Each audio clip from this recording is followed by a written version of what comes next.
O História Magister só existe graças ao apoio de vocês. Eu quero agradecer aqui publicamente ao Rafael Flack, ao Danilo Breno Romano, Daniel Sampaio de Melo, Nery de Rocha Matos, Jorge Vitorino, Felipe Amorim Zarur, entre tantos outros, Marisete Goetz. E eu comecei essa lista a partir do Rafael Flack, porque ele é o nosso apoiador mais antigo no Apoia-se do História Magister. Ele, se eu não muito me engano, está nos apoiando desde o final de 2020. Nós já estamos em 2022. E esse novo ano trouxe um pouco mais de perspectiva do tamanho da responsabilidade que eu tenho com o História Magister. Vocês que conferem, deixam comentários, veem os comentários no YouTube, nos lugares que tem podcasts, assim, podem ver que tem muita gente que fala, às vezes tem eu lembro de um comentário de um senhorzinho, um pouco mais de idade, que ele disse que o sonho dele era fazer história na faculdade, mas ele nunca teve a chance. E ele ouvia o História Magister e se sentia aprendendo o que ele sempre quis aprender. Eu sou chorão, eu choro até em casamento de boneca. Imagina se eu não chorei com um comentário desse. E eu fico... É de arrepiar, tô literalmente arrepiado falando disso. O quanto é importante para mim, pessoas como vocês, que nos apoiam há tanto tempo... Tipo, sabe, bota a mão no bolso pra uma coisa que vocês poderiam ter de graça. Vocês sabem que se vocês não me dessem R$1, o História Magister teria continuado do mesmo jeito. E, sabe, por uma coisa que eu quis dividir com vocês e eu ganho um reconhecimento muito bonito e a gente conhece essa troca. Só queria realmente agradecer de coração. Outro recado que eu queria dar. Eu sei que o episódio desse mês demorou um pouco. Eu perdi o acesso a todas as minhas plataformas de podcast por um erro da distribuidora de podcast. Deu um problema lá. Então eu perdi o acesso ao Spotify, ao Apple Podcasts, Castbox, Google, Deezer, tudo. Se você está ouvindo isso por áudio, provavelmente eu perdi o acesso a esse lugar. Eu tive de ralar para recuperar, por isso eu demorei um pouco para lançar o episódio. E é muito importante que eu tenha acesso a esses áudios, porque por mais que o YouTube seja o nosso maior espaço com, né, de assinantes e inscritos, nós estamos, todo episódio que sai, nós estamos no top 10 podcasts mais ouvidos do Brasil, toda vez. De história, né? Todos os episódios, desde acho que do quarto episódio da República Finita, nós estamos no ranking dos mais ouvidos do Brasil, toda vez. E eu sei que nós temos nenhum anunciante, ninguém paga uma cota de patrocínio, nenhuma empresa paga nenhuma cota de patrocínio, mas se um dia o História Magister quisesse profissionalizar, é importante ter esses números. Então eu fiz muita questão, porque senão podia só distribuir o link do YouTube para todo mundo, né? E o terceiro, que eu queria dar mais um recado sobre o nosso curso que nós vamos ter. O curso da Revolução Francesa, que ainda está em produção, ele vai sair, tenham calma, mas eu já sei qual vai ser os próximos cursos. Para quem ajuda no Apoia-se, se você não ajuda, vá lá no apoia.se/História Magister, você vai ver que a última recompensa é sobre um tal de História Magister Lounge. O História Magister Lounge vai ser o lugar onde eu vou reunir todos os cursos do História Magister. Então você vai poder comprar os cursos soltos, ou você vai poder assinar o História Magister Lounge e ter acesso a todos os cursos que eu fizer, mais lives exclusivas, mais cursos exclusivos para o História Magister Lounge, etc. Tá? Esse nome provavelmente vai mudar, mas essa é a ideia para o futuro do História Magister por enquanto. Tá? Então o curso está demorando, porque eu estou com algumas coisas de mudança, de reforma de casa, mas vai ter o curso da Revolução Francesa esse ano, fiquem tranquilos. Ele está incrível, já tem pelo menos uns 50 livros de bibliografia nele, então você não vai encontrar isso em nenhum outro lugar, tá? Então, sem mais delongas, vamos agora ao terceiro episódio da nossa história, dessa grande mulher que foi Joana d'Arc, mudando a história da Europa No último episódio nós já vimos como ela resolveu mudar a história da Europa e agora nós vamos fincar a importância dela na história do mundo, basicamente. Então, se você não ouviu os últimos 2 episódios, o primeiro e o segundo da série, eu recomendo que ouça. Se você já ouviu, ou se você não se importa de pegar a história pela metade, então, sem mais delongas, vamos ao terceiro episódio de Joana d'Arc.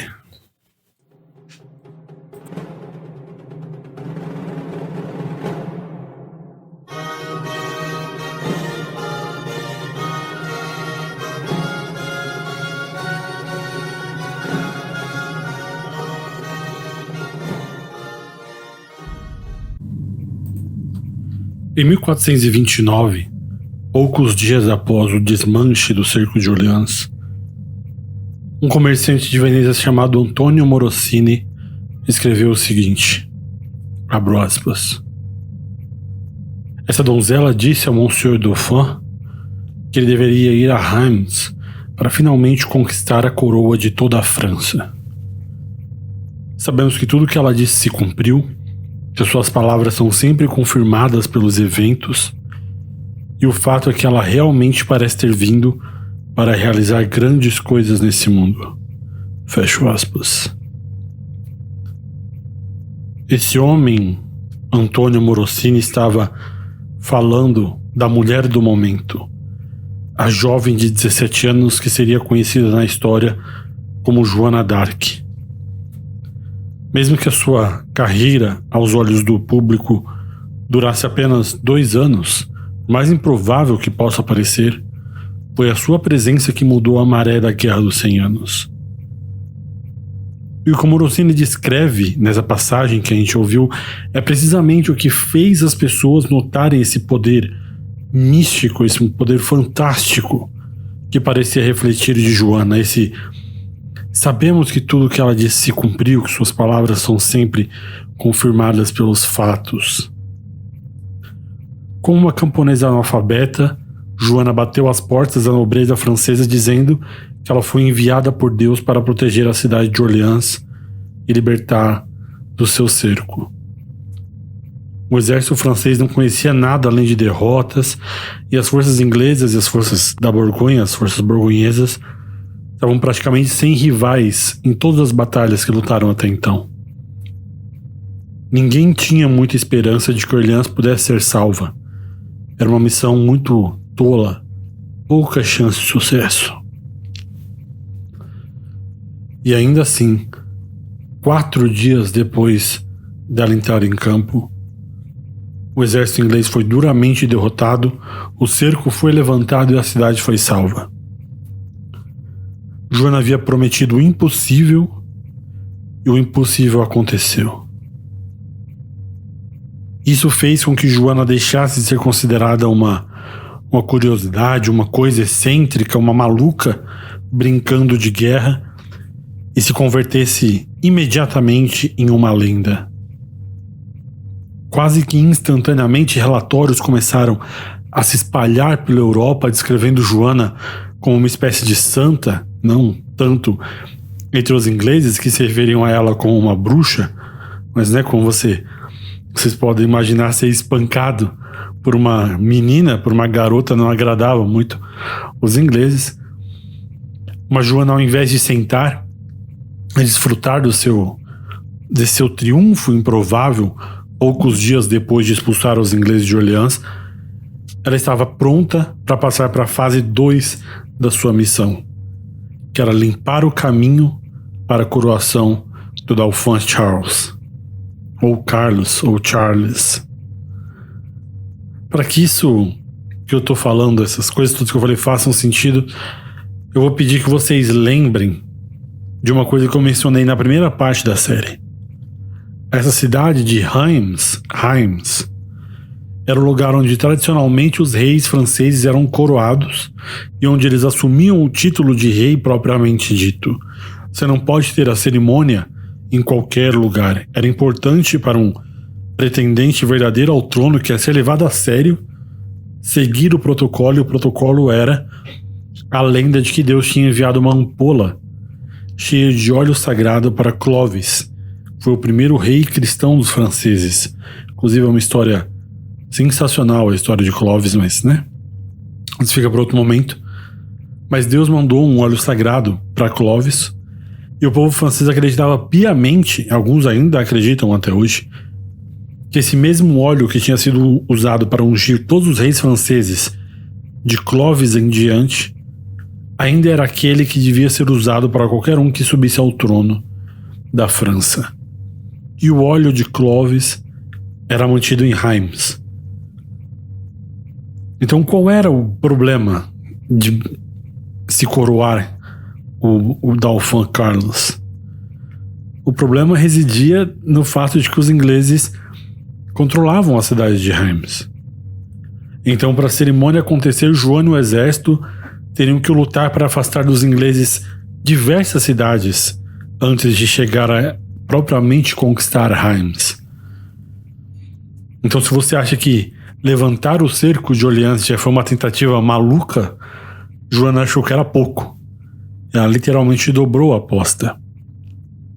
Agora, ao invés de defender a cidade, ela vai para cima de todo mundo que esteja entre ela e a coroa da França.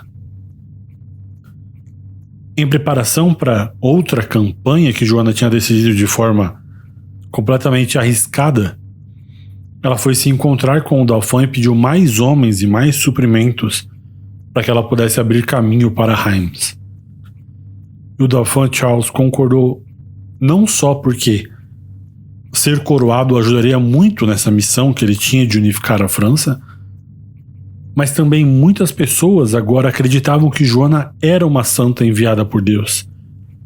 Então muitos e muitos voluntários começaram a querer seguir Joana em qualquer campanha que ela liderasse. Então, cerca de um mês após o fim do cerco de Orleans, Joana já estava pronta para cavalgar com o exército mais uma vez e ir em uma campanha lutando a cada passo até que eles conquistassem a cidade para a coroação. O primeiro destino de Joana foi a cidade de Loire, ou Loire, a apenas alguns quilômetros de Orleans. Já cientes dos movimentos do exército francês, um dos capitães ingleses mais famosos da história, Sir John Falstaff, saiu de Paris com milhares de soldados para apoiar os exércitos ingleses. Em Loire, o conde de Suffolk e mais 700 soldados ingleses ficaram encarregados de defender a cidade contra os franceses. A maioria dos líderes franceses, inclusive, estavam muito duvidosos de que um ataque à cidade conseguisse ser bem sucedido. Agora, tente você adivinhar como você acha que Joana respondeu a isso. Joana, como de costume, começou a desmoralizar todas essas pessoas que estavam duvidando, a falar na cara de cada um deles contra os seus orgulhos. Ela disse que se ela não tivesse certeza de que Deus ajudaria, ela teria ficado em casa. Ela estava 100% confiante na vitória.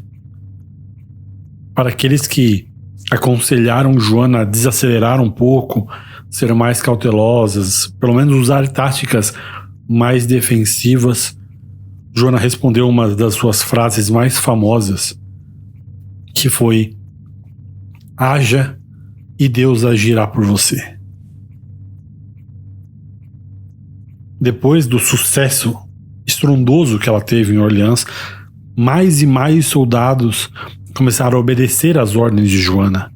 Estava ficando muito difícil para os capitães ignorarem as escolhas dela. Um capitão francês fez um acordo em evitar um ataque à cidade de Jargeau, uma outra cidade, se os ingleses prometessem partir em 15 dias.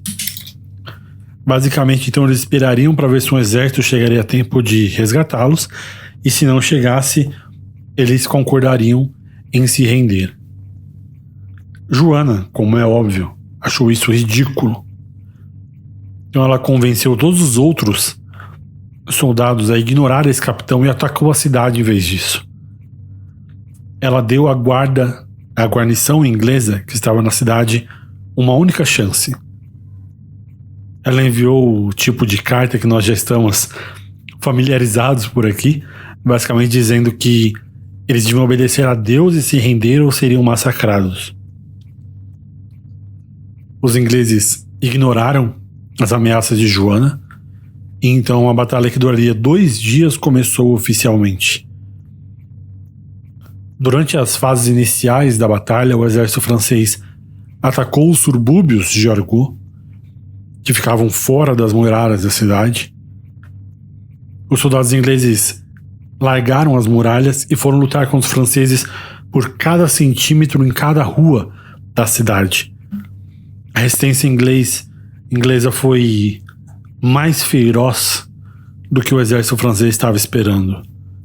Muitos dos soldados franceses que estavam seguindo Joana começaram a recuar, prontos para largar a luta diante da exímia defesa inglesa à cidade de Jargeau. Esse era o tipo de momento que Joana precisa brilhar. E ela brilhou. Ela ergueu o seu estandarte, aquele estandarte famoso que ela carregava, escrito Jesus Maria, e com a sua voz por cima do caos da batalha, ela encorajou os soldados a se virarem e lutar. Agora, pode parecer meio bobo falar isso. Qualquer um pode pensar que virar um exército em pânico em uma rota é muito mais fácil de dizer do que fazer. Qualquer comandante pode gritar encorajando uma pessoa a enfrentar e lutar, mas fazer com que um soldado ouça e que ele haja são 2 coisas completamente diferentes. É preciso alguém verdadeiramente especial para ser capaz de impedir apenas com o som da sua voz, no caso a voz dela, que alguém largue a luta e entregue a sua vida no campo de batalha. Isso é mais um tipo de confirmação de que Joana se encaixava na descrição de alguém muito especial, muito diferente. O fato de que ela foi capaz de fazer exatamente isso, sendo uma menina recém-chegada na vida militar, é incrível. O resultado da batalha: os ingleses se retiraram para trás das muralhas e do acampamento francês que estava nos subúrbios da cidade, e eles começaram a repensar o seu ataque.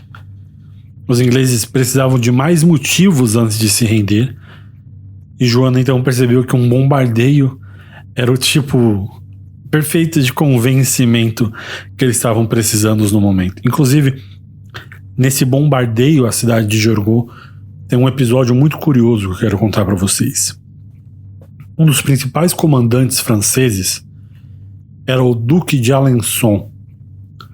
Ele era um dos partidários mais entusiasmados, mas de maior defesa de Joana d'Arc entre a nobreza francesa. Seu pai morreu em batalha e o próprio Duque já tinha passado muitos anos como prisioneiro de guerra dos ingleses. Então a esposa do Duque estava muito nervosa com a ideia dele de ir para o campo de batalha novamente. Quando ela conheceu a esposa do Duque, algum tempo antes, ela disse à esposa dele, eu abro aspas aqui: minha senhora, não tenhais medo. Eu vou trazê-los de volta são e salvo como está, ou até mesmo num estado melhor. Fecho aspas. Nesse momento que nós estamos, com balas de canhão voando pelo ar, Joana percebeu que o Duque de Alençon estava meio preocupado, meio cabisbaixo. Então ela o consolou com as suas palavras. Ela disse: nobre Duque, por que você está com medo? Você não sabe que eu prometi à sua esposa que eu trarei de volta são e salvo?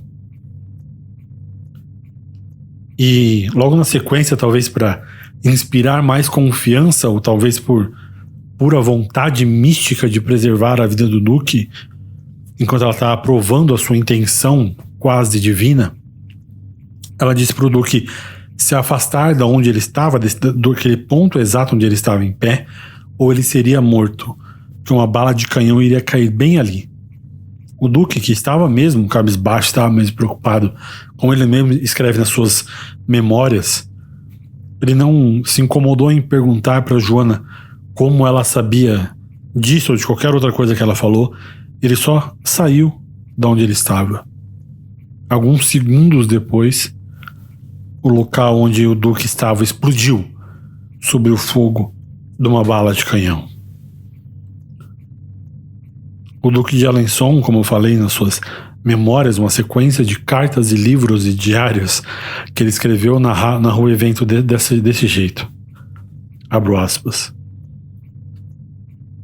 Em um momento, quando eu estava tentando manter uma certa posição, Joana Donzella me disse para me retirar daquele lugar, que se eu não fizesse uma máquina, nesse contexto máquina, como eles chamavam os canhões, se eu não fizesse isso, uma máquina iria me matar. Ela me apontou exatamente qual máquina e eu retirei-me, e um pouco depois, no mesmo lugar de onde me retirei, um homem chamado Monsenhor Delude foi morto. Isso causou grande medo em mim, e depois desses eventos, eu fiquei muito maravilhado com qualquer coisa que Joana dissesse. Fecho aspas. É difícil discordar do Duque de Alençon. Se um tipo de coisa como essa acontecesse com você, você também prestaria uma atenção extra ao que Joana diria a partir dali. Então, à medida que a batalha avançava, as forças francesas decidiram invadir a cidade de Jargeau, escalando as paredes com escadas. E a própria Joana estava no olho do furacão da batalha. Durante a luta, ela subiu uma escada em direção à parede do inimigo, e um defensor inglês que estava na muralha, que não queria que ela chegasse perto, soltou uma pedra em cima da cabeça de Joana. Quebrou seu capacete e derrubou ela do alto da escada. Joana, então, na base da escada, machucada da queda, gritou, e eu abro aspas, Nosso Senhor condenou os ingleses nessa exata hora. Eles são nossos. Tenham coragem. Fecho aspas. A partir desse momento, os ingleses foram sufocados pelo ataque francês. A guarnição inglesa teve que se render e o conde de Suffolk foi capturado. Aliás, a captura do conde de Suffolk é muito curiosa, porque ao ver que ele seria capturado, o conde de Suffolk, ao ver o soldado vindo na sua direção, ele transformou o soldado que o capturou num cavaleiro nobre antes dele ser preso, com a cerimônia de ajoelhar e receber o novo status de cavaleiro, a espada no ombro e tudo mais. E por que ele fez isso? Que era muito constrangedor para um nobre se render a um plebeu. Então, se pelo menos fosse um cavaleiro prendendo o conde de Alençon, ele sentiria um pouco menos mal a contar essa história no futuro. Ele podia sair com seu ego mais intacto, então ele transformou esse homem que estava capturando ele num nobre ali na frente dele. Depois dessa vitória, onde muitos ingleses foram mortos, todos os outros não foram mortos, se renderam, essa grande vitória do exército francês, Joana não demonstrou o menor interesse em ficar ali e seguiu em frente para atacar a próxima cidade. Alguns dias depois, o exército francês concentra os seus esforços em retomar uma ponte estratégica no caminho do Dauphin, na cidade de Meung-sur-Loire, coisa que eles fizeram em apenas um dia de batalha. E no dia seguinte, o exército francês já está a caminho de outra cidade, a cidade de Beaugency, onde eles começam um bombardeio com canhões. E o Duque de Alençon, que era um dos comandantes desse ataque à cidade de Beaugency, recebeu a notícia que Sir John Falstaff e aquela considerável força militar que ele estava comandando, que havia saído de Paris, estava por perto dali. Então o Duque de Alençon rapidamente negociou a rendição da guarnição inglesa em troca de deixá-los sair da cidade em paz e ilesos, Enquanto isso acontecia, uma possível crise diplomática, digamos assim, se aproximava do exército francês. 1.000 novos soldados franceses chegaram prontos para serem voluntários sob a liderança de um comandante chamado Arthur de Richemont. Arthur de Richemont tinha um passado complicado, digamos assim. Sua mãe era viúva e se casou com Henrique IV, o homem que fora rei da Inglaterra antes da sua morte em 1413. Mas o melhor amigo de Arthur de Richemont era o antigo Dauphin, o irmão de Charles Louis, que morrera em 1415. Nós chegamos a citar ele aqui, inclusive. Richemont lutou na Batalha de Agincourt, que nós também citamos no primeiro episódio, em 1415, e foi feito prisioneiro lá e levado para a Inglaterra. Enquanto prisioneiro de guerra e por ser genro do ex-rei, ele foi bem tratado e teve até a permissão de se casar com a viúva do seu melhor amigo Louis, a filha daquele mesmo John, o destemido John the Fearless da Borgonha, que foi a grande figura central do primeiro episódio da série. Arthur de Richemont tinha essa habilidade quase Forrest Gump de se envolver de uma forma e de outra com cada membro das famílias mais importantes da França e da Inglaterra, inclusive. O homem se casou com a filha do Duque da Borgonha, era genro do rei francês, era ex-príncipe, que era seu melhor amigo. Então, por meio de casamentos e de amizades, Arthur de Richemont tinha laços muito estreitos tanto com a defesa da Borgonha e o envio dos ingleses, quanto com a defesa do Dauphin Charles e a sua luta pela coroa. Então ele podia ter lutado por qualquer um dos lados. Mas quando o Duque de Bedford se recusou a ceder o comando de um exército inglês, e Holanda, que era a grande patrocinadora, a sogra do Dauphin, a grande patrocinadora da sua campanha, convenceu Arthur de Richemont a se juntar ao lado da França. Essa confusão toda que a gente fez até agora parece ter um final feliz, mas como tudo, até então, fica um pouco mais complicado. Um dos conselheiros militares do Dauphin, chamado Georges de la Tremoille, ele não era fã de Arthur de Richemont. Georges de la Tremoille era adepto de uma diplomacia mais cuidadosa, de não guerreiros, e Richemont era um guerreiro nato. Então Georges de la Tremoille convenceu o príncipe a não permitir que ele se alistasse no exército francês. Nesse jogo de gato e rato, de alianças e de rompimentos, Arthur de Richemont conheceu Joana d'Arc numa posição muito ambígua na estrutura do exército francês para ele. Teoricamente ele ocupava uma alta posição no exército, mas no momento ele estava ainda tecnicamente em desgraça aos olhos do Dauphin. Ele não foi oficialmente autorizado a ingressar no exército. Muitos nobres estavam realmente preocupados com a sua chegada aos exércitos. Então Joana concordou em conhecê-lo, foi lá recepcioná-lo, e os dois, naquele momento meio tenso, onde você conhece uma pessoa nova, um colega de trabalho novo, estavam decidindo se gostavam um do outro ainda. E uma coisa que eles claramente tinham em comum é que ambos se ressentiam dessa abordagem lenta, amorosa, cautelosa, que fazia tanto sucesso entre os conselheiros do Conselho de Guerra do Dauphin Charles.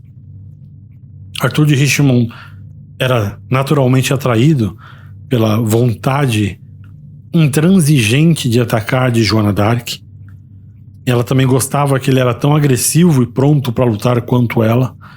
Então eles eram almas gêmeas que tinham pouca paciência para diplomacia Então, sem consultar os outros comandantes do conselho ou ficar pedindo permissões, Joana fez Arthur de Richemont servir lealmente ao rei e o aceitou no exército francês. Apesar de que muitas pessoas, e obviamente vocês que estão ouvindo, devem ter pensado no tamanho da ousadia de Joana em fazer isso, em colocar ele oficialmente como parte do exército em face da proibição do Dauphin contra contra a palavra dele para Jorge de la Tremoille. Ninguém se atreveu a desafiar Joana sobre isso. Esse é o tamanho do poder que ela exercia no exército. Eu quero falar um pouco, vamos fazer um parênteses aqui, para falar um pouco sobre o poder e o status de Joana dentro do exército francês a essa altura do campeonato. Ela acabou de desobedecer completamente uma ordem do príncipe, o homem que ela estava tentando transformar em rei. Ninguém foi lá na casa dela chamar ela, a autoridade máxima de toda a França, e mesmo assim ela não se dissuadiu por um segundo do que ela acreditava que era o certo, que colocar ele no exército. Ela disse: eu vou trazer Arthur de Richemont para dentro, e trouxe. A Joana, ela exercia não só um poder militar por causa desses tantos soldados que acreditavam agora que ela era uma mulher enviada de Deus, mas ela exercia um respeito, sabe, sem precisar se expressar com palavras. Só sabiam que não adiantava ir contra as convicções de Joana d'Arc. Isso é inacreditável. Quando ela trouxe Arthur de Richemont, não podia ter sido feito em melhor hora, porque Sir John Falstaff estava chegando, eles estavam prontíssimos para a batalha.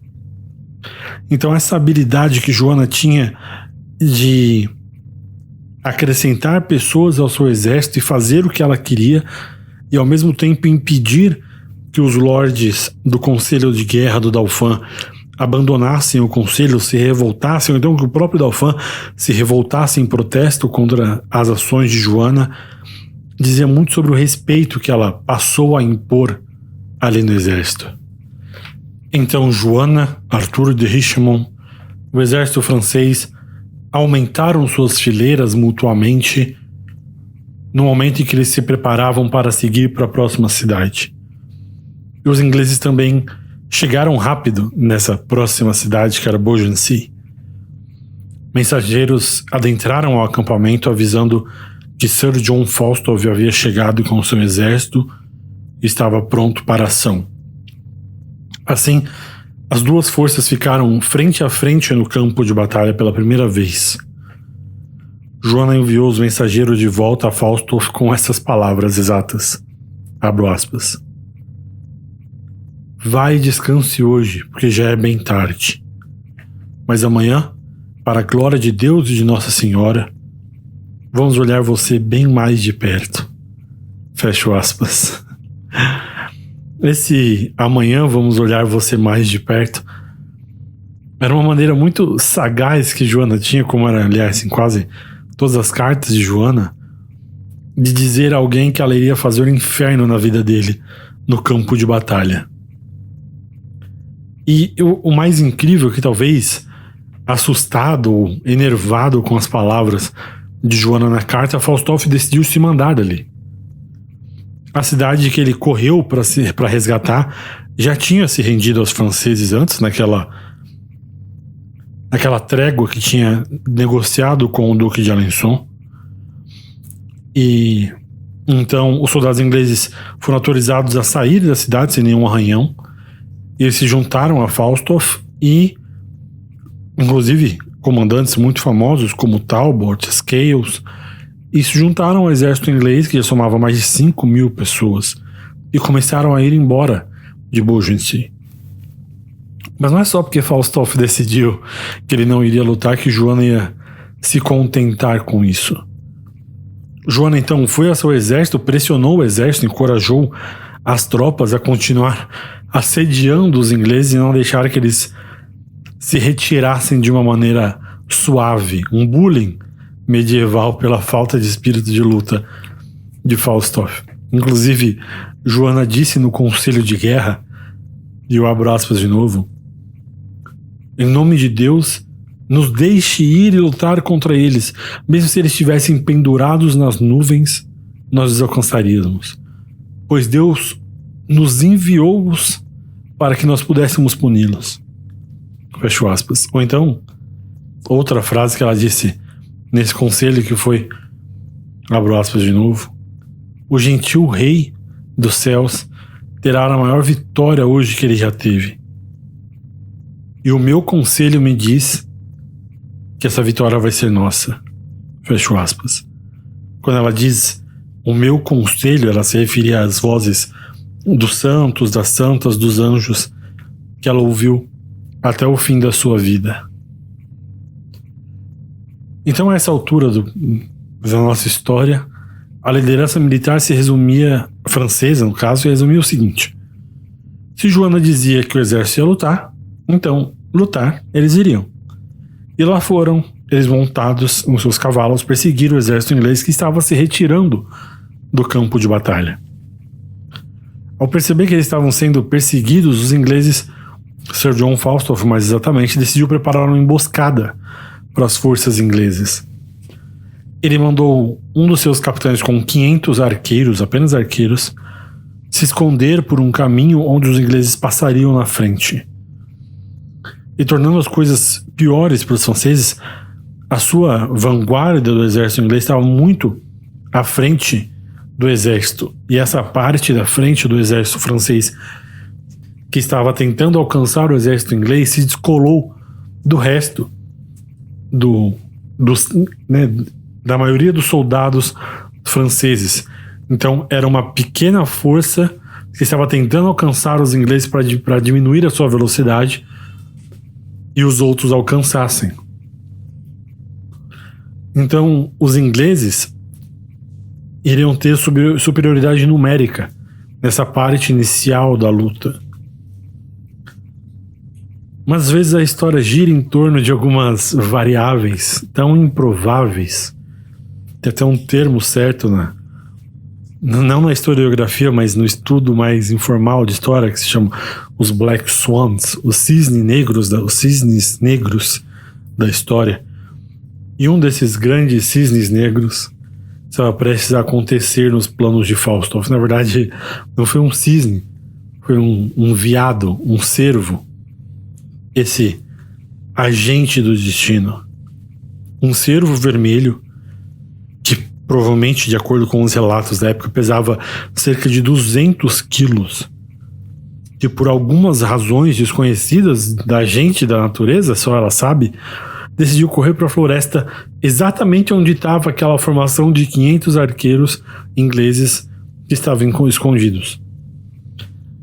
Um cervo de 200 quilos é um animal gigantesco. Nenhum exército que enfrentou Joana d'Arc até agora, se vocês perceberam, teve muita sorte.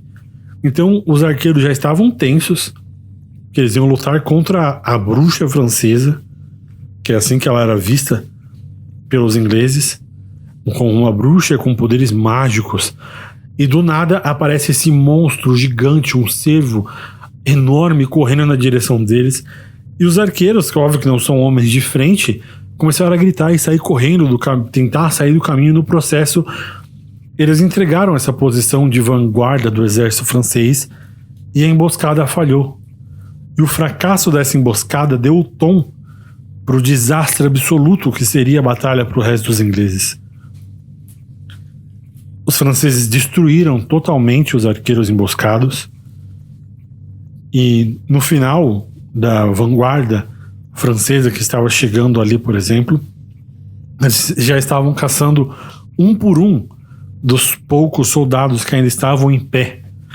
Quando tudo isso acabou, os franceses perderam cerca de 100 homens na batalha, contra 2.000 homens deixados ou em campo ou mortos pelos ingleses. E para piorar a situação deles, muitos desses que foram capturados eram os capitães mais famosos. Eu acabei de citar Talbot, Scales, são dois dos grandes líderes ingleses da época, E o único grande nome que escapou foi o próprio John Falstaff. A perda desses comandantes, somada à perda dos condes de Suffolk e de Salisbury, que nós citamos nos outros episódios, cimentou esse golpe de Joana na liderança militar inglesa nos últimos meses. O exército francês passou de pronto para hastear a bandeira branca, para vencer batalha após batalha contra um dos exércitos mais formidáveis da Idade Média, que era o exército inglês. Agora, para ser justo com a história, Joana não teve participação nessa última batalha que eu acabei de contar, tanto que eu não citei o nome dela. Ela não estava na vanguarda do exército, ela estava com o corpo principal do exército, cavalgando com os outros capitães e os outros soldados. Então, uma das poucas histórias que se contam sobre ela em relação a essa batalha é que ela chegou muito tarde na linha de frente, junto com o grosso do exército.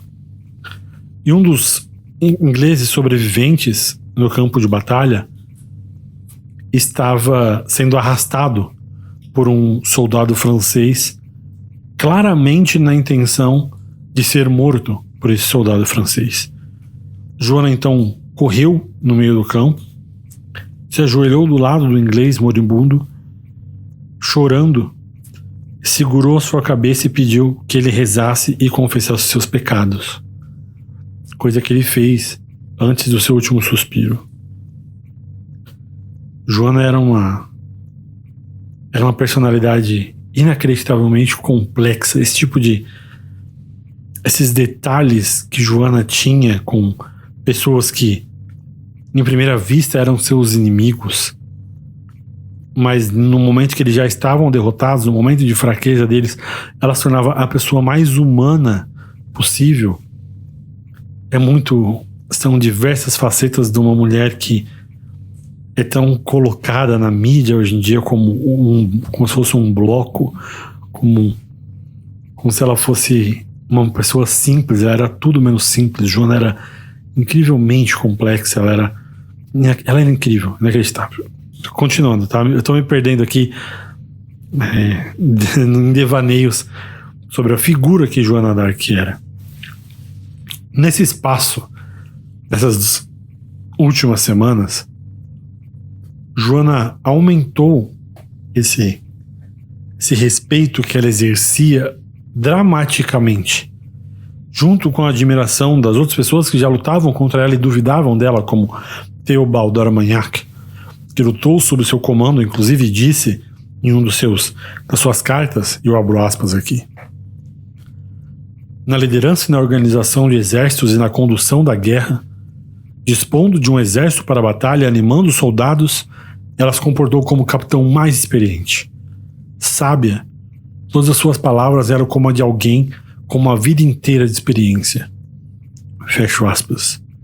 Inclusive o Duque de Alençon, que nós citamos aqui, que ela salvou a vida, que lutou junto com ela, também disse em uma das suas cartas, e eu abro aspas de novo: na condução da guerra ela era muito habilidosa, tanto ao carregar uma lança ou preparar um exército, colocá-los em ordem de batalha ou posicionar artilharia. Fecho aspas. Do ponto de vista desses franceses que já eram homens com várias batalhas nas costas, digamos assim, ela não era simplesmente uma menina que trazia sorte, ela era realmente um prodígio. Ela possuía um talento especial para a guerra, mesmo que algumas das suas escolhas pudessem ser taxadas como imprudentes pelos comandantes mais cautelosos. As outras pessoas estavam compreensivelmente, a essa altura do campeonato, mais ou menos afeiçoadas a Joana. Ela estava se tornando uma figura ao mesmo tempo carismática, mas extremamente polarizadora no exército francês.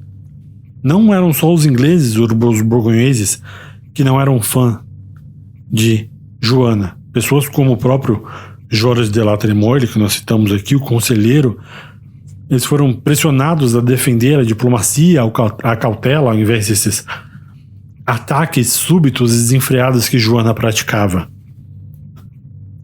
E como resultado desses grandes sucessos do exército francês, o conselho de guerra do Dauphin teve um pouco de respiro, que as próximas cidades, a partir da vitória em Beaugency, começaram a se render sem mesmo lutar, por causa da fama de Joana d'Arc. Então, diversas outras cidades começaram a abrir as portas para o exército francês, porque eles confiavam agora que se os ingleses aparecessem, Joana iria derrotar os ingleses. Então eles abriam a cidade sem nenhum tipo de medo de retaliação. Uma das cidades no caminho de Joana d'Arc se fez de surda e se recusou a se render. A cidade de Troyes ainda era leal aos ingleses e eles se recusaram a abrir as portas para o exército francês. Mas essa cidade é especial por causa de uma pessoa. Entre as pessoas da cidade que estavam esperando essa batalha entre franceses e ingleses, tinha um monge franciscano, famoso por pregar o apocalipse entre as ruas da cidade, chamado Brother Richard. Brother Richard se encaixava perfeitamente na trupe popular dos filmes daqueles pregadores que andavam pelas ruas apontando os excessos das pessoas e ameaçando elas com o inferno. A expressão em inglês é Fire and Brimstone Preacher, que eles falavam do fogo do inferno, que o mundo vai acabar e que você vai para o inferno, esse tipo de coisa. E essa tática de lidar com os medos e as inseguranças das pessoas funcionava muito bem, funciona até hoje, obviamente, todos nós sabemos, mas funcionava de jeito muito especial na Idade Média, porque era uma época onde as pessoas davam muito valor para o destino das suas almas. Elas consideravam muito isso nas ações que elas tomavam ao longo da vida.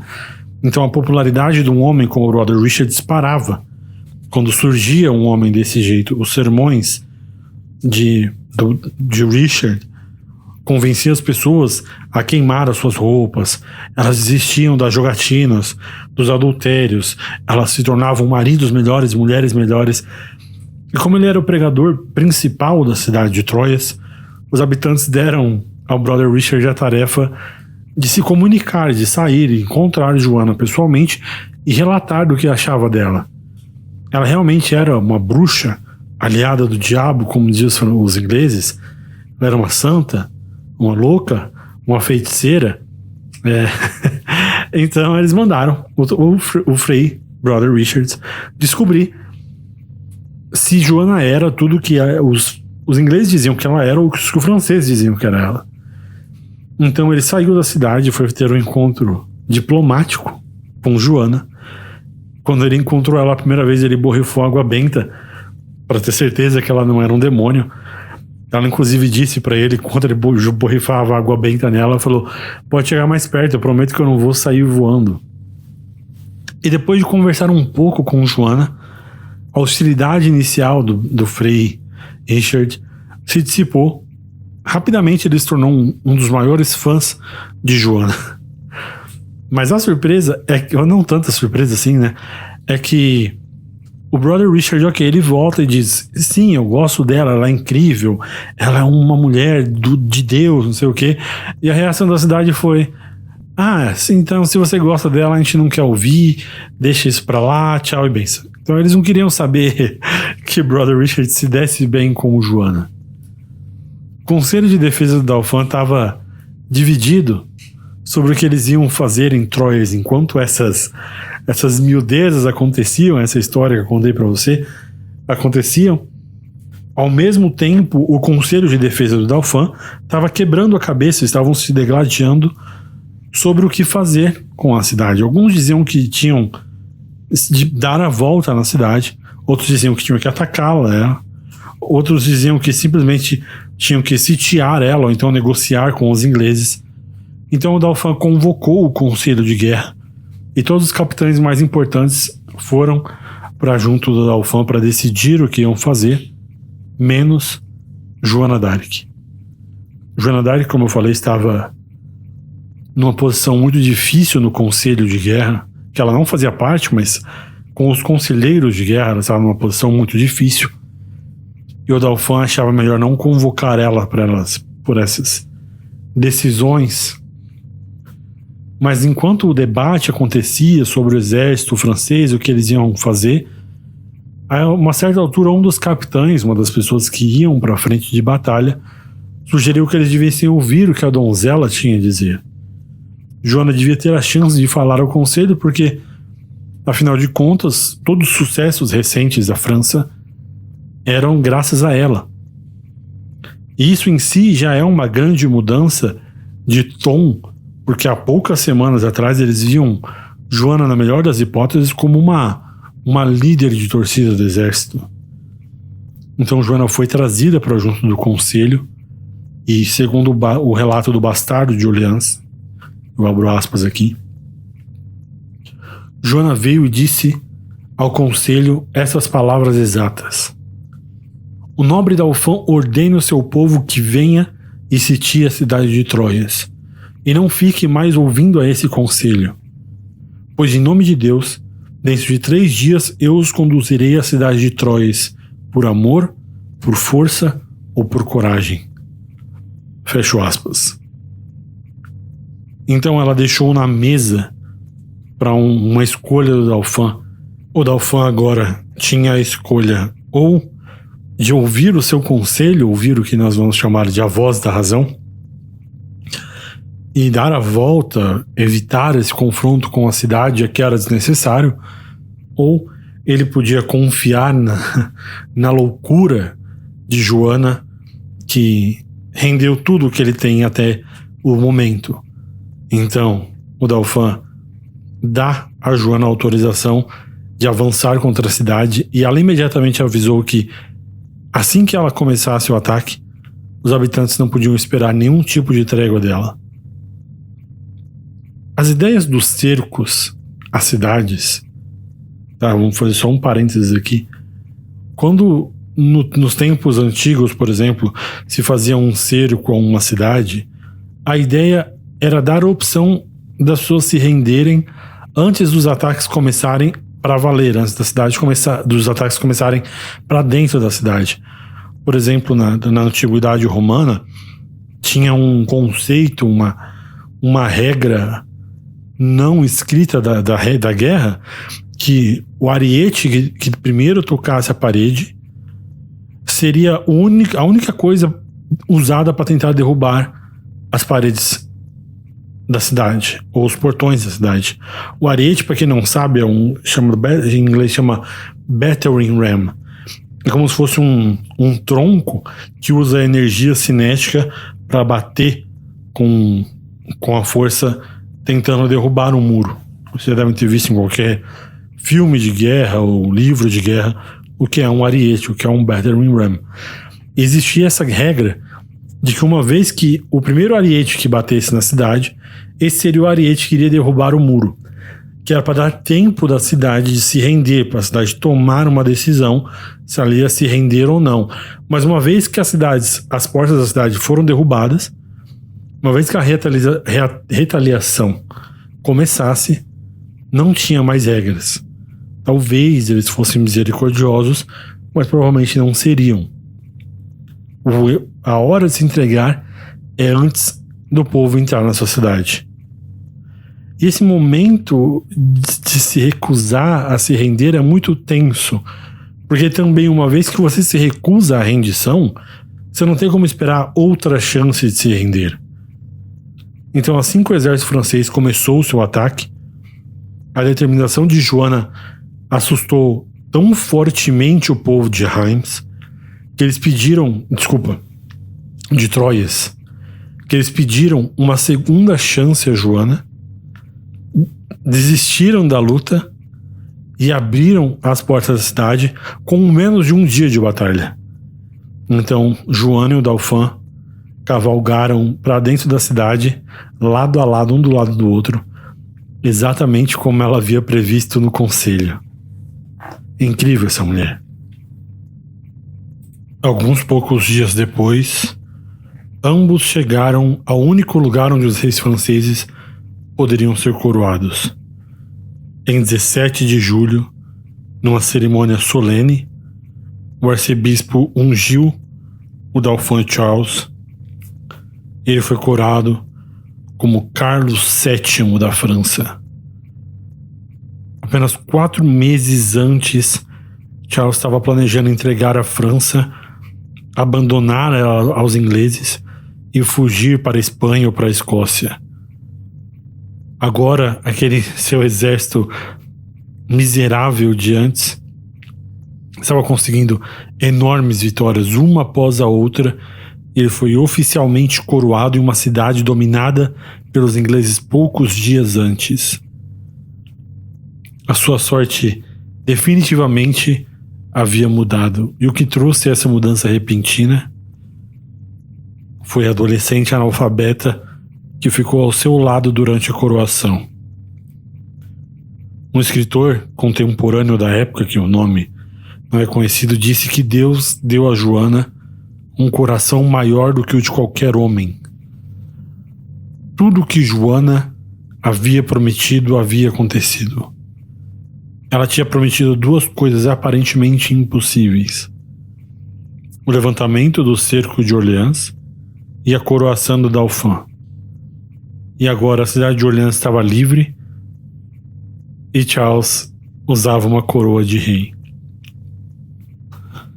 Apenas 1 ano antes, um nobre inferior qualquer, eu até já esqueci o nome, estava expulsando Joana da sua casa, estava gritando que o seu pai devia bater nela, fazer ela perder o seu tempo, e agora o nome e as ações de Joana estavam na boca de todos os franceses e ingleses, e na verdade de todos os europeus.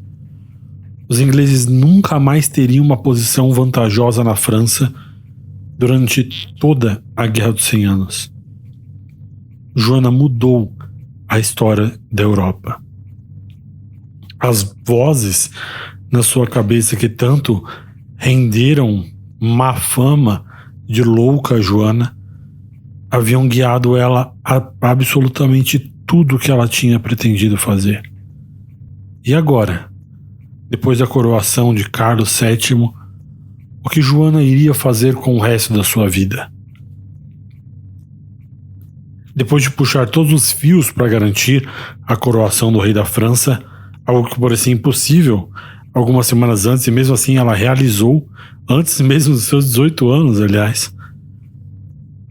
Será que Joana conseguia se aposentar numa vida normal em Dom Remy? Qual era o plano que ela tinha para o futuro?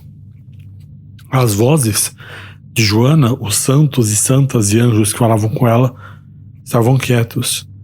Eles não tinham dado mais nenhuma etapa além da coroação do rei Carlos VII. Então, a ideia de Joana era continuar liderando seu exército para finalmente tomar Paris. Ela acreditava que devia expulsar todos os ingleses da França. Então não bastava apenas ter levantado o cerco a conseguir que o rei fosse coroado. Joana agora queria ganhar a guerra completamente. Então, em 15 de agosto, Joana e o exército francês encontraram um exército inglês sob o comando do Duque de Bedford. E o que poderia ter sido uma das grandes batalhas da Guerra dos 100 Anos se transformou numa competição de encarar um ao outro. Já que os ingleses se recusaram a lutar, os franceses sabiam muito bem do que atacar os arqueiros ingleses quando estavam prontos para a batalha faria com seus batalhões. Não era uma boa ideia. Então, nenhum dos lados estavam dispostos a se mover no início, nada aconteceu, e nem nada ia acontecer se os diplomatas conseguissem chegar ao ouvido do rei. Que após a coroação, por algum motivo, os diplomatas e os generais do Conselho de Guerra conseguiram ainda mais proeminência sobre o rei em comparação com aqueles que conquistaram o capital, sabe, nas suas lutas em batalha. Joana acreditava piamente e dizia para quem quisesse ouvir que o caminho era seguir acumulando vitórias em batalha, inclusive dizendo ao rei que a paz só poderia ser encontrada na ponta de uma lança. Já os seus conselheiros do conselho diziam que ele devia usar as vitórias, a seu favor. Joana não ficou nada feliz com o fato de o rei, pelo qual ela tanto fizera, inclusive, ter assinado imediatamente uma trégua com o Duque da Borgonha, indicando uma mudança de estratégia de militar para diplomática. E para piorar essa situação pro lado de Joana, como parte dessa mudança, dessa trégua, não só o rei estava se responsabilizando e ia fazer reparações pelo assassinato de John the Fearless, João o Destemido, como ele entregaria na mão dos borgonheses algumas das cidades que o exército de Joana tinham acabado de conquistar em troca de uma suposta neutralidade da Borgonha. Joana acreditava, ela falava isso, que a paz por meio da diplomacia com pessoas inferiores em moral, como os ingleses e os borgonheses, era uma ilusão. Ela dizia, acreditava que os borgonheses iriam pegar tudo que ele estava oferecendo, sem retribuir, e depois iam fazer piada, iam fazer troça do rei e da França como um todo. Ela estava muito frustrada com o rei pelo qual ela tinha derramado sangue, como ele tinha ficado tão cego que ele não conseguia ver um erro tão grosseiro como esse que ele estava fazendo. Inclusive esse confronto, esse descontentamento com o rei ficou muito evidente em uma carta que Joana publicou ao povo da França. O texto é da própria Joana, então eu vou abrir aspas aqui para citar ele na íntegra. Joana a donzela envia a vocês, povo da França, a notícia e o pedido de que vocês não tenham dúvidas de que ela está batalhando pelo sangue real. E eu prometo e certifico que nunca vou abandoná-los enquanto eu viver. E é verdade que o rei fez tréguas com o Duque da Borgonha. Mas não importa quantas tréguas sejam feitas, eu não estou nada feliz e não sei se vou mantê-las. Mas se eu o fizer, será apenas para proteger a honra do rei. Fecho aspas.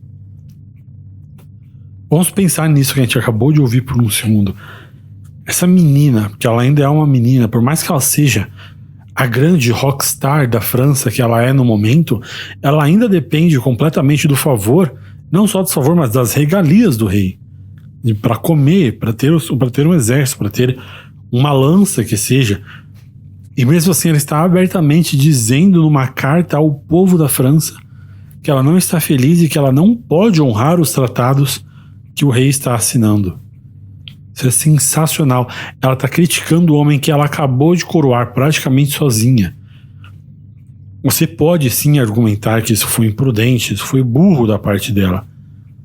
Mas eu acho que a gente já estabeleceu muito claro aqui que Joana não estava nem um pouco se importando com a sabedoria dos homens.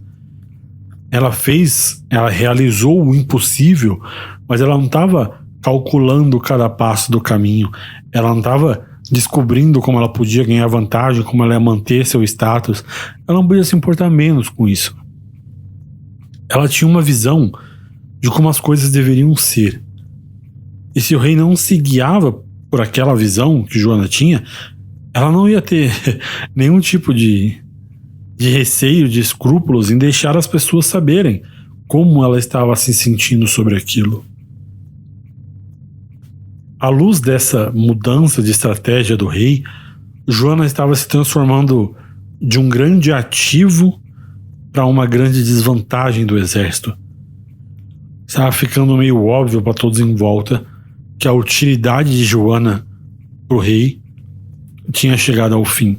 Inclusive alguns cavaleiros começaram a debater já se eles iriam continuar seguindo Joana ou não, porque se eles continuassem do lado de Joana enquanto ela fazia essas loucuras, eles podiam ser exilados por desobedecer o rei, por exemplo.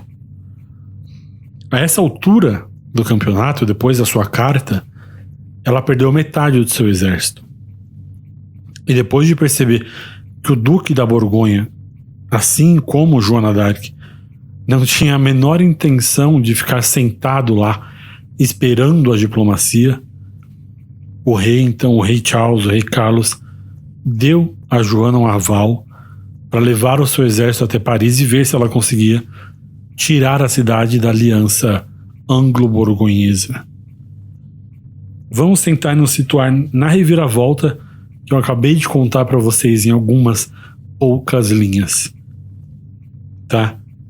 Joana surgiu, Joana liberta Orleans, vitória após vitória, após vitória, após vitória, coroa Charles, tudo está indo muito bem, e do nada a política interna muda da guerra para a diplomacia.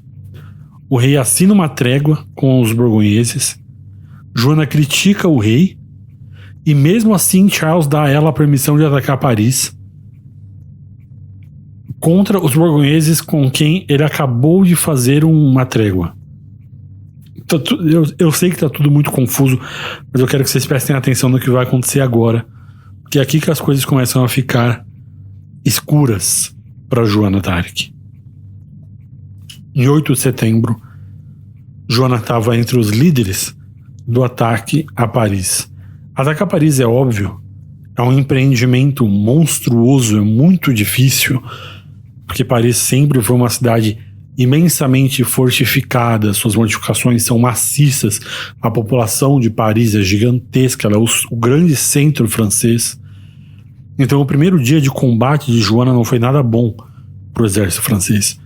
Os canhões mal arranharam as paredes de Paris, e as tentativas de escalar os muros acabaram com muitas baixas entre o exército francês. A própria Joana, inclusive, levou um tiro de besta e teve de ser arrastada para longe da batalha, uma ferida enorme, muito profunda, que ficou sangrando por 5 dias seguidos. O ataque em si foi um desastre, mas de certa forma era de se esperar que o Joana não ia entrar dançando, valsando pela porta da frente em Paris. Você não ganha, você não ataca e invade as fortificações de uma cidade tão grande quanto Paris em um dia. Então o fato de ter sido um péssimo primeiro dia até que foi normal, mas o recado tinha sido dado. Todo mundo que estava ali tinha entendido que capturar Paris não ia ser nenhum tipo de passeio. Ia ser preciso muito tempo, muita energia, muitas baixas para isso acontecer. A própria Joana, por óbvio, não gostou de como as coisas aconteceram no primeiro dia, mas no outro dia ela estava de pé, pronta para começar novamente, e o exército também estava pronto para a segunda rodada. Mas é aqui que as coisas começam a ficar um pouco mais estranhas. O rei, que tinha acabado de dar a Joana d'Arc a autorização de tomar Paris, inexplicavelmente desistiu e ordenou a retirada no dia 9 de setembro, um dia depois do início da luta. Até hoje se debate muito entre os historiadores dessa época, que não são poucos e alguns muito, muito bons, o que será que se passou na cabeça do rei, se era um tipo de plano, se ele tinha vendido Joana para a Inglaterra, porque será se ele realmente achava que Paris seria um trabalho de um dia, se ele achava que o exército ia em frente e depois impedir, depois de algumas horas, era algum tipo de tática vantajosa para eles. Enfim, quando ele chamou Joana de volta junto com o exército, o rei, o que ele disse foi que ele percebeu que Paris era muito forte, que Paris não tinha como tomar, porque o que não faz sentido, porque todo francês sabe que Paris era forte antes mesmo de começar a batalha. Isso é uma visão muito óbvia antes de você dar o sinal verde para tomar a cidade. Você precisa esperar que seja difícil. Você precisa esperar derrotas por alguns dias antes que as coisas comecem a se movimentar. Essa retirada de Joana de Paris depois de um dia de batalha foi a primeira derrota que Joana sofreu no campo de batalha. Ela nunca tinha perdido até então. E pior do que a derrota militar foi a derrota na corte do rei. Todo o fôlego que Joana tinha em respeito, em tração junto à corte, passou para os diplomatas do Conselho de Guerra ao redor do rei Carlos VII. as coisas não pareciam que iam melhorar para Joana, mesmo quando ela se redimiu com algumas vitórias menores em uma campanha entre o final de setembro e o final de novembro. Foi inclusive uma campanha que foi concebida pelo Conselho de Guerra, que eles queriam distrair Joana com um trabalho que provavelmente no máximo traria sucesso limitado e na pior das hipóteses faria ela perder apoio entre as próprias tropas, mas Joana mesmo assim venceu todas as batalhas. E como parte dessa campanha, Joana estava lutando contra um capitão mercenário chamado Périnégressat. Muitas vezes esse Périnégressat trabalhou com os ingleses e essa era uma das vezes. Joana conseguiu uma boa vitória e ela retomou a cidade de Saint-Pierre-le-Moutier, mas ela não conseguiu continuar o cerco até a parte da cidade onde o próprio Périnégressat estava, porque o rei não enviou suprimentos suficientes para o exército. Na batalha de Saint-Pierre-le-Moutier, ficou muito claro para Joana e para todo mundo em volta que ela estava sendo sabotada pelas mesmas pessoas pelas quais ela devia estar lutando. Como um prêmio de consolação e, na minha visão histórica, possivelmente uma sutileza, um toque de amigo para que ela entendesse que era hora dela se aposentar, o rei concedeu nobreza à família de Joana. Ele também concedeu que a sua cidade natal, a cidade de Dom Remy, ficasse isenta de impostos daquele dia em diante. Mas na conjuntura total das coisas ficou com uma sensação de prêmio de consolação, bom trabalho, um tapinha nas costas.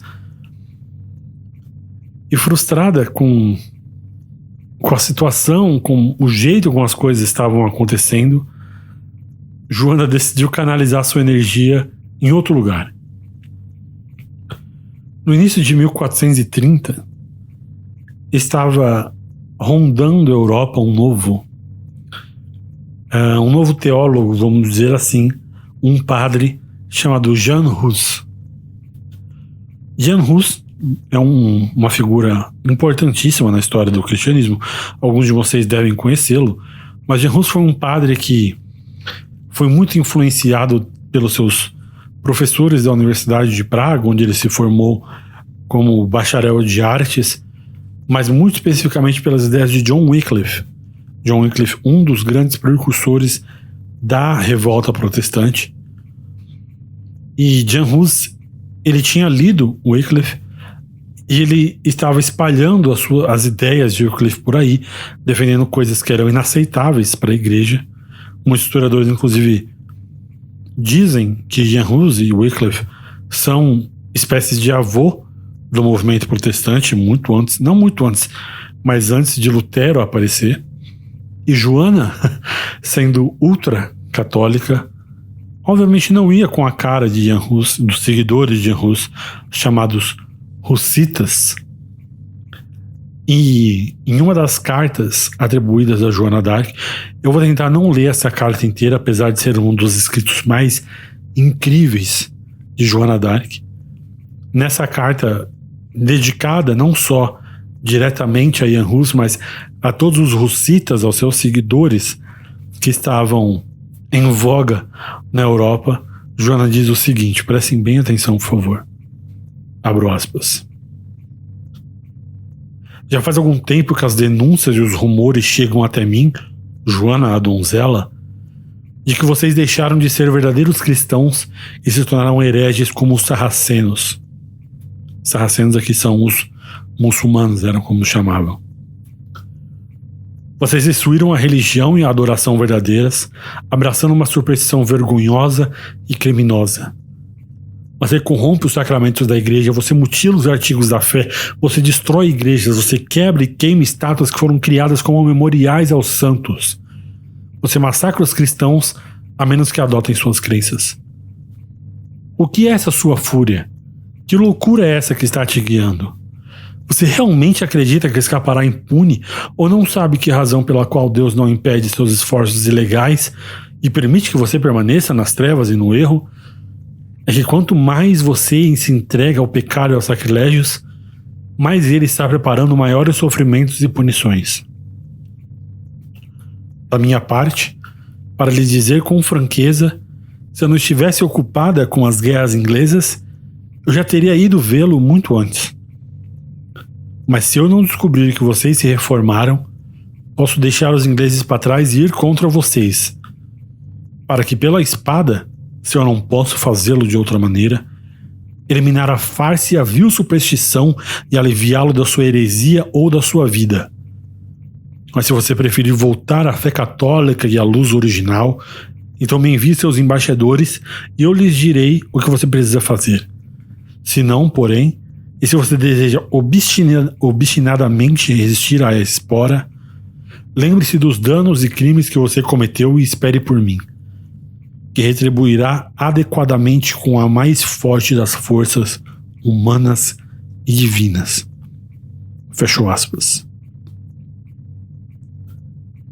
Essa carta, além de ser um dos escritos mais incríveis, ela me lembra muito a carta que eu li na última série, Khan, naquelas cartas onde o chefe mongol estava trocando com o Papa, que um estava mais bravo que o outro. Essa carta, apesar de muito feroz e muito característica da grande fé de Joana, muitos historiadores colocam dúvidas nessa carta, sobre a autoria dessa carta, justamente pelo seu tom feroz. Algumas pessoas dizem que não foi escrito por Joana e sim pelo seu confessor, para amedrontar as pessoas em nome de Joana. Mas aqui eu, Edson Wesley, criador do História Magister, pessoalmente, entre os historiadores que li a análise que eu posso fazer, que eu me dou o direito de fazer, se vocês também me derem, as pessoas que colocam em dúvida o teor dessa carta, o tom dessa carta, são em si pessoas que colocam sempre em xeque os grandes avanços da humanidade em nome da religião cristã. São pessoas que estão sempre em dúvida, não apenas de Joana d'Arc, mas que alguém possa ser tão devoto quanto Joana d'Arc em qualquer época do mundo para fazer diversos grandes movimentos, como por exemplo as cruzadas. Então eu pessoalmente sou inclinado a acreditar que Joana realmente pretendia atacar os hereges hussitas logo após das suas lutas contra os ingleses. Infelizmente, de qualquer forma, ela nunca vai chegar a fazer a jornada contra os seguidores de Jan Hus na Boêmia. A carreira militar de Joana d'Arc estava com os dias contados já. Frustrada com a inatividade, Joana e algumas centenas de homens correram para interceptar essa força dos anglo-borgonheses de tamanho semelhante que eles encontraram no caminho. Inclusive, o próprio fato de que ela estava envolvida agora em batalhas com menos de 10% dos guerreiros das batalhas que ela estava lutando apenas alguns meses atrás mostra o descrédito, o jeito com que as coisas estavam mudando para Joana. Inclusive, enquanto ela estava visitando uma das cidades a caminho dessas batalhas, ela foi abordada por uma família que tinha acabado de perder um filho logo ao nascer. Eles estavam perturbados, não só com o fato de que seu filho estava morto, que já era ruim o suficiente, mas ainda pior era o fato de que o garoto tinha morrido antes de poder ser batizado. Então a família estava desesperada com esse estado da alma dele. E aqui a própria Joana conta o que aconteceu então. Eu abro aspas. Ele tinha 3 dias de idade e foi levado diante da imagem da Santíssima Virgem. Disseram-me que as donzelas da cidade estavam reunidas diante da imagem e me permitiram que fossem orar a Deus e à Virgem para que a vida fosse restaurada à criança. Eu fui com os outros companheiros e orei, e finalmente parecia haver vida na criança. Ele foi finalmente batizado e em seguida morreu instantaneamente e foi enterrado em um solo sagrado. Durante 3 dias, como diziam as pessoas, ele não deu nenhum sinal de vida. Ele estava tão escuro quanto o meu casaco, mas quando eu toquei, sua cor começou a voltar. Fecho aspas. Isso que Joana acabou de escrever não é um milagre de uma ressurreição completa.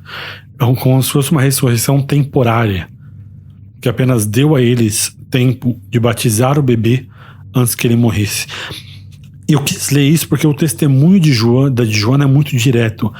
Ela em nenhum momento disse que ela causou isso. Ela não disse, eu orei e ressuscitei a criança.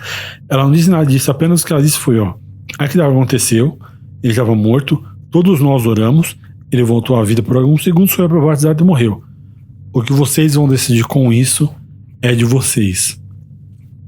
Joana continuava, além das suas batalhas, sem uma missão claramente definida pelo rei. Joana estava presa numa terra de ninguém e ela ia acumulando essas interações e essas histórias incríveis junto ao povo da França. E Joana continuou recebendo, além desses milagres, continuou recebendo visões e ouvindo vozes. Mas as mensagens que ela estava recebendo não eram nada encorajadoras. De acordo com o que Joana vai contar mais tarde, as vozes lhe disseram várias vezes, em termos claríssimos, que ela seria capturada. É óbvio que isso não era o que ela queria ouvir.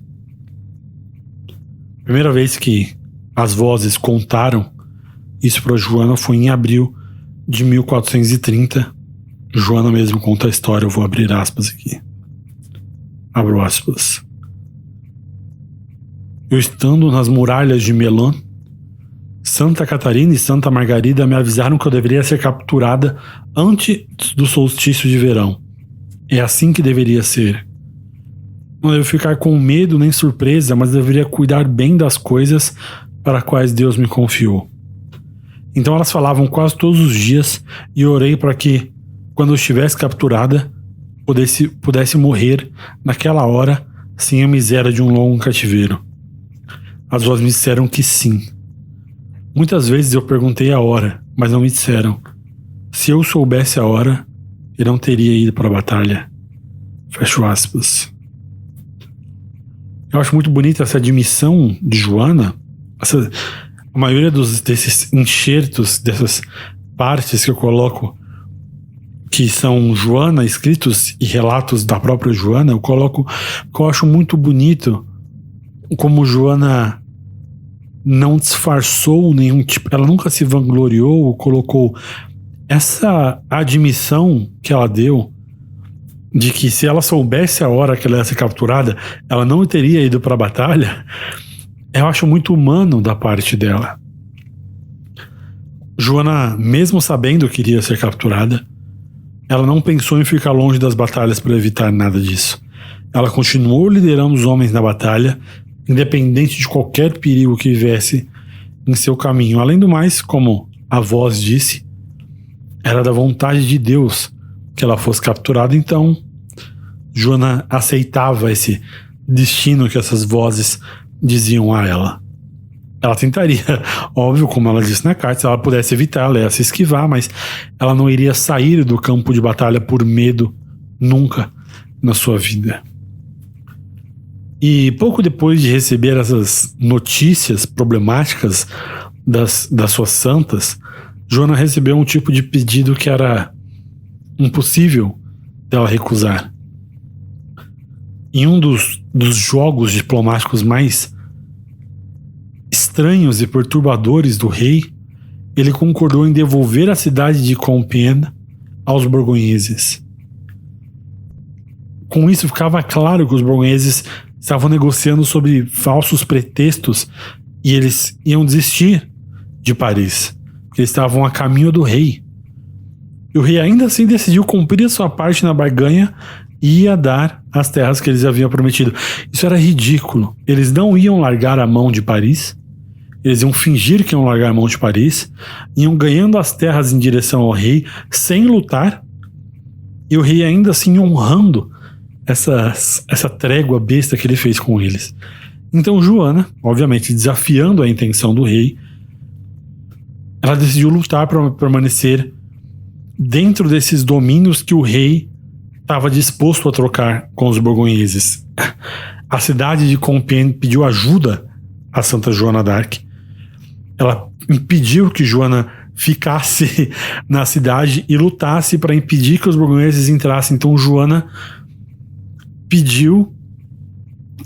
na verdade, foi lutar por uma cidade que estava querendo ser súdita do rei contra a vontade do próprio rei. O rei estava dando a cidade e a cidade queria ficar com o rei. É incrível, é muito bagunçado como funcionava a cabeça de Charles. E Joana, se é que eu preciso terminar essa frase, no momento que pediram para Joana, a primeira coisa que ela fez foi montar no cavalo e subir para defender a ameaça de captura, que se dane. Ela não ia deixar as pessoas serem esmagadas pelos borgonheses, pelos ingleses, sem que ninguém puxasse eles pelos pés. Então, sem se preocupar em obter nenhum tipo de permissão, Joana foi a Compiègne com cerca de 300 ou 400 homens, e esperando por ela lá na cidade estavam mais de 6.000 borgonheses. Esses números eram terríveis para Joana. Há não muito tempo ela estava cavalgando com até 10.000 soldados, mas a essa altura não faz sentido chorar o leite derramado. Se Joana tinha 300 ou 400 soldados dispostos a cavalgar com ela ia fazer o máximo possível com eles. Então, em maio de 1430, Joana e seus homens ultrapassam as linhas da Borgonha e entram na cidade de Compiègne, no território de Compiègne. Pequenas lutas diárias enquanto o grande exército da Borgonha continuava recebendo reforços e apertando cercos aconteciam. Então, em 23 de maio de 1430, Joana saiu em direção à cidade e conduziu um ataque contra os borgonheses. Depois de alguns ataques, os borgonheses armaram uma emboscada para Joana. Assim que Joana saiu da cidade, porque ela tinha sido convidada pelo povo de Compiègne, assim que ela saiu da cidade, os borgonheses recuaram e esconderam alguns homens, dando a volta entre ela e a cidade. E na luta que se seguiu enquanto os homens de Joana recuavam, Joana se arriscou, ela ficou sozinha na retaguarda, na frente, para proteger a retirada dos seus homens. Uma coisa muito corajosa, mas que a maioria dos líderes não faria, porque é completamente louco o tamanho do perigo de lutar sozinho contra o exército para proteger os seus soldados de fugir. O fato dela fazer isso, somado à premonição de que ela seria capturada, é um dos testamentos mais fortes sobre o destemor que Joana d'Arc tinha. Mas é nesse ponto da nossa história que o caminho de Joana e essa jornada incrível que ela criou para si mesma desde que ela deixou Dom Remy e encontra uma porta fechada. E não é uma porta metafórica, infelizmente. Ao tentar voltar para a cidade pela qual Joana estava lutando e tinha sido convidada para lutar, fechou os portões antes que ela e a retaguarda francesa pudessem voltar para dentro das muralhas. Muitos historiadores discutem esse fechamento dos portões de Compiègne até hoje. Por que motivos eles fizeram isso com Joana d'Arc? Alguns especulam que a ordem foi dada por medo dos borgonheses que estavam atrás do exército. Outros sugerem que ela foi intencionalmente traída num complô dos borgonheses com o rei de entregar Joana d'Arc e usar Compiègne para isso. De qualquer forma que seja, Joana e alguns dos seus seguidores ficaram trancados para fora da cidade, cercados por um oceano de inimigos. Esses próximos momentos de caos e luta seriam a última experiência de liberdade que Joana teria em vida. Em pouco tempo, numa luta ferozíssima, um dos borgonheses conseguiu puxá-la para baixo do seu cavalo, e assim que ela caiu no chão, ela foi cercada por inimigos e capturada. Um prêmio com certeza maior do que a própria cidade para os borgonheses. Inclusive, Filipe, o duque da Borgonha, ao ouvir da captura de Joana d'Arc, escreveu à Inglaterra, e eu abro aspas: para o prazer de nosso Criador, a mulher chamada de donzela foi capturada, e de nossa captura será reconhecido o erro e a crença louca de todos aqueles que se tornaram simpáticos e favoráveis aos feitos dessa mulher. Fecho aspas. A sorte de Joana d'Arc parecia ter chegado ao fim, mas o fim da sua vida não viria tão rápido. O último começo, a última parte da vida de Joana d'Arc ainda estava por vir. Ela vai enfrentar a todos com a mesma ferocidade, dessa vez com as suas palavras nos tribunais. Esse é precisamente o último ato da nossa série.